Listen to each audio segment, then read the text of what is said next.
కూర్చోండి, నా స్పీచ్ అయిపోయాక నేనే పిలుస్తా. మీరుంటే నాకు కూడా ప్రెజర్ అవుతుంది, ఇప్పుడు నిల్చోబెట్టేసి మాట్లాడేస్తున్నాను. సో చాలా రోజులు అయింది, మీడియా మిత్రులందరికీ నమస్తే. అందరు బాగున్నారా? సో ఏం బాసు, ప్రొడ్యూసర్ అయినాక స్మార్ట్ అయినావు నువ్వు. యూజువల్లీ రివర్స్ ఉంటుంది సార్. సినిమాలు ప్రొడ్యూస్ చేసే కొద్దీ ఎండిపోయి నవ్వు మాయమైపోయి జుట్లు ఊడిపోయి ఇట్లుంటుంది పరిస్థితి. కానీ అల్లు అరవింద్ గారి గ్యాంగ్ ఒకటి హ్యాండ్సమ్ ప్రొడ్యూసర్స్ గ్యాంగ్ అనమాట. అట్లా సార్ ఎస్కేఎన్ గారు, బన్నీవాస్ గారు, ధీరజ్ గారు, ఇప్పుడు వాసు ప్రొడ్యూస్ చేసే కొద్దీ ఊడిపోవాలి, కానీ ప్రొడ్యూస్ చేసే కొద్దీ ఇట్లా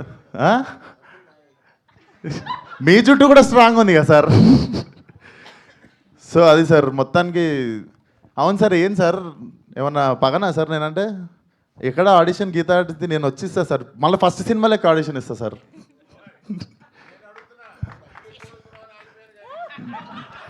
డబ్బులు ఎక్కువ అడుగుతున్న విశ్వక్ సేన్ తమ్నైల్ వచ్చేసింది. మీకేం తక్కువ ఉన్నాయి సార్, థియేటర్ మీదే, సీటు మీద కూర్చున్న సీటు కూడా మీదే. ఆడ పంచాలి సార్, నాలాంటి వాళ్ళకి మంచితే మంచిగా ఉంటుంది industry. So jokes a part. Vasu, so firstly Vasu, ఇందాక నేను చెప్పాలనుకుంది ధీరజ్ గారు చెప్పారు. అంతంత ఎందుకు అవుతుంది బడ్జెట్ అనుకుంటే పాపం వాసుకి వాసిపోయినట్టుంది. But still you're looking very strong. I think cinema బాగుంది కాబట్టి it's making you stand.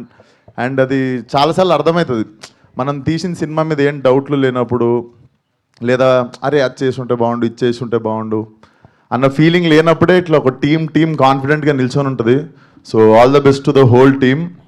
And hero Harshit definitely very very honest guy. And మా దిల్షునార్ నుండి వస్తుండు. సో నెక్స్ట్ దిల్షునార్లోకి ఇండస్ట్రీ పెడుతున్నాం సార్. స్టూడియో కావాలంటే మీకు అక్కడ ల్యాండ్ ఉంది నాది. దిల్షునార్లో ఒక స్టూడియో పెడతా అంటే మా ల్యాండ్ ఉంది, డన్. సో దిల్షునార్ నుండి వస్తున్న యాక్టర్స్ ఇద్దరు ఉన్నారు, మా దిల్షునార్ నుండి అండ్ తెలంగాణ నుండి వస్తున్న మా actors. So all the best. And నేను హర్షిత్ని ఈవినింగ్ అట్లా మా ఫ్రెండ్స్తో గ్యాదరింగ్ ఒక దగ్గరికి వెళ్తే అక్కడ దూరంలో దివానాగా తిరుగుతుండే. సో నాకు ఇప్పుడు అర్థమవుతుంది, నువ్వు మీ సినిమా మోడ్లోనే తిరుగుతుండు బయట కూడా సాయంత్రం అయితే. సో అదే మోడ్లో నేను ఇంటికి తీసుకెళ్ళిపోయాను ఆ రోజు. పోతే అన్న దివానా సినిమా వేసినారా అంటే నేను వస్తారా అని చెప్పినుండే. సో ఉత్తిగా లేదురా, నేను నిజంగానే వస్తానని చెప్పినుండే ఆ రోజు. వాసు నువ్వు పిలవకుండా వీడు ఒక మెసేజ్ పెట్టినా వచ్చేస్తుండే నేను. అండ్ శ్రీకాంత్ అన్న, your honesty in the film is seen on screen. So definitely నువ్వు మీ నాన్న వెళ్ళిపోయిన తర్వాత జరిగిందని అసలు ఫీల్ కాకు. ఐ థింక్ ఎతికితే మీ నాన్న సినిమాలోనే దొరికిపోతాడు. I can sense that in your honesty. And all the best to the whole team. Sridevi garu amazing speech అండి. ఈ మధ్యలో మిస్ అవుతుండే మేము కొన్ని సెన్సేషనల్ స్పీచ్లో, అది మీతో మళ్ళీ రీస్టార్ట్ అయింది అనుకోవాలి. అండ్ వాసు ఇంత మాట్లాడతారని నాకు తెలియదు. వాసు నా లైఫ్ మొత్తంలో వాసు నేను మాట్లాడుకుని 2 పేజీలే ఉంటాయి అనుకుంటా. అండ్ ఇక్కడ 4 పేజీలు చెప్పినాను.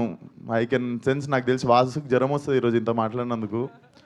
బట్ పైసలు రావాలనుకుంటున్నా మీ అందరికీ, నాకు కూడా అడ్వాన్స్ చేయాలనుకుంటున్నా అల్లు అరవింద్ గారితో పాటు. అండ్ అందరితో పాటు ఇప్పుడు నాకు అడ్వాన్స్ ఇచ్చిన ప్రొడ్యూసర్ గురించి మాట్లాడుతున్నా, ధీరజ్ గారు. చూడండి సార్, మీ శిష్యులు ఇస్తున్నారు సార్ నాకు advance. So Deewana should be a blockbuster definitely. Harshit జర లవర్ బాయ్లో కరువు అవుతుందంటే నేను కూడా మెల్ల స్మార్ట్ అయినా, నువ్వు కూడా వచ్చేసినావు. సో యూ కెన్ సీ కొంచెం లవర్ బాయ్స్ దగ్గరని చెప్పి అనుకుంటుంటే ఇప్పుడు గర్ల్స్ అందరికీ హర్షిత్ వస్తున్నాడు ఇప్పుడు. So all the best to the whole team. And Eshwar garu అద్భుతమైన మ్యూజిక్ ఇచ్చారు. 40 స్పీకర్ల కాన్సెప్ట్ చాలా బాగుంది సార్. నేను కూడా ఎప్పుడన్నా మీకు పెడతా 40 స్పీకర్లకు పని. And Krishna master how are you? Super. And Vamsi Pachipulusu మన DOP bro, thank you so much. నాకు కుదరలేదు, నాకు కూడా చాలాసార్లు హెల్ప్ చేసిండు. Thank you brother. రాకీకి కావచ్చు, ఈ always use to like 1 call away వచ్చి హెల్ప్ చేస్తుండే. Thank you Vamsi. And thank you మీరు అసలు మీకు చిన్న సినిమా పెద్ద సినిమా ఆ సినిమా ఈ సినిమా ఏం లేదు, ప్రతి సినిమాని జబర్దస్త్ ప్రమోట్ చేస్తారు. కాదు, అక్కడ కూడా 1 సైడెడ్ లవ్ స్టోరీ, అబ్బాయిలే గొప్ప అన్నారు. కనీసం అమ్మాయి గురించి ఒక్క విషయం నేను చెప్పాలి. ఎవరు గొప్పను చెప్పాలి? చెప్పండి. తప్పు లేకుండా సారీ చెప్పేటోడు గొప్ప. ఫెంటాస్టిక్ అసలు. ఓకే, సో మీకు కూడా 1 సైడెడ్ లవ్ స్టోరీలు బాగానే ఉండుంటాయి, క్రష్లు లాంటివి. అలాంటిది ఏదైనా ఒక మెమొరీ షేర్ చేస్తే. లైఫ్ అంతా 1 సైడే సరిపోయిందండి. ఒక్క మెమరీ చెప్పండి. నేను 10th క్లాస్లో డిపిఎస్ అని దిల్షునర్ ఢిల్లీ పబ్లిక్ స్కూల్ కాదు దిల్షునర్ పబ్లిక్ స్కూల్ ఇది. సో మా డాడీ బైక్ దొంగతనంగా తీసుకొని డిపిఎస్ బయటకు పోయి బండి ఆపుకొని 1 year చూసినా కానీ అమ్మాయితో మాట్లాడలే 1 year. అయ్యయ్యో, ఎవ్రీ వీక్ పోతుండే. సో నాకు వన్ సైడ్ మీరు అది అన్నగానే నాకు డైరెక్ట్ డిపిఎస్ఏ గుర్తొచ్చింది. అట్లీస్ట్ ఇప్పుడైనా ఒక మెసేజ్. లేదండి, తను పెళ్లి చేసేసుకుంది. అయ్యయ్యో, యా.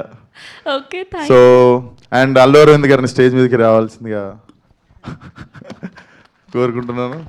ఓకే, సో ఈలోపు మా హర్షిత్కి లవ్ టిప్స్ ఏదైనా ఇవ్వాలి అనుకుంటే ఏమి ఇస్తారు? ఒక వాడు మా దివానగానే మిగిలిపోతాడు నేను టిప్స్ ఇస్తే. సో మీ నుంచి అరవింద్ గారు ఇస్తారు మంచి tips. Okay, here we welcome our very own Allu Aravind garu to please join the stage and a group. చెప్పండి సార్, మీ first one side love story చెప్పండి సార్. ఈరోజు మీ లవ్ స్టోరీ విందాం.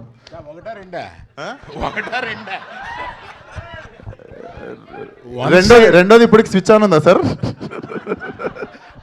వన్ సైడ్ అన్న తర్వాత ఎన్నన్నా ఉంటాయి.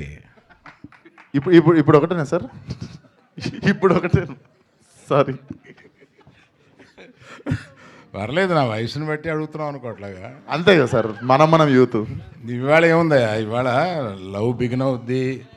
2 జనం లేని సినిమాలకి వెళ్ళి, అంటే ఎక్కువ హిట్ కానీ కార్నర్ సీట్లో కూర్చొని ఆ తర్వాత 2 షాపింగ్లకి వెళ్ళి ఇవాళ లవ్ ఓయోలో ఎండ్ అవుతుంది. అంటే ఏంటి సార్, నాకు తెలియదు. ఇంత అరుస్తున్నారంటే తెలియలేదు. అంటే ఏంట్రా? ఒక గ్రూప్ పిక్చర్.